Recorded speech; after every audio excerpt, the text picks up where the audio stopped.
Dominique Olivier brillait par son absence au conseil municipal alors que la crise à l'Office de consultation publique de Montréal la rattrapait de nouveau.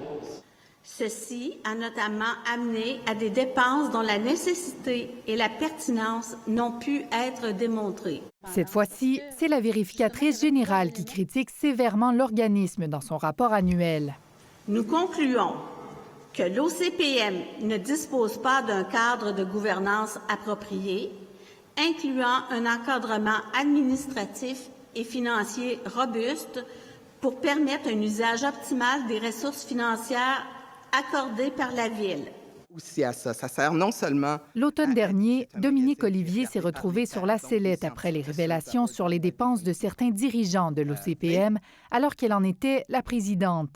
Dans une lettre, elle réplique « Je n'ai nullement été consultée ou mise à contribution dans ce rapport ». Donc, les documents nécessaires pour notre audit étaient à l'OCPM et c'est basé sur ces documents-là qu'on a procédé à notre audit. Les élus reçoivent favorablement le rapport et, au passage, réitèrent leur confiance en Dominique Olivier.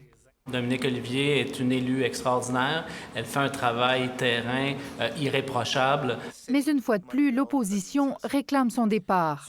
Aujourd'hui, c'est à Mme Plante de prendre la décision qu'il faut qu'elle prenne avec l'élu qu'elle a entre les mains. L'opposition écorche aussi sa gestion des organismes paramunicipaux, dont l'OMHM et la Société du Parc Jean-Drapeau, également critiqués par la vérificatrice générale. L'administration Plante affirme qu'elle travaille déjà aux recommandations émises dans le rapport. Ici Kim Vermette, Radio-Canada, Montréal.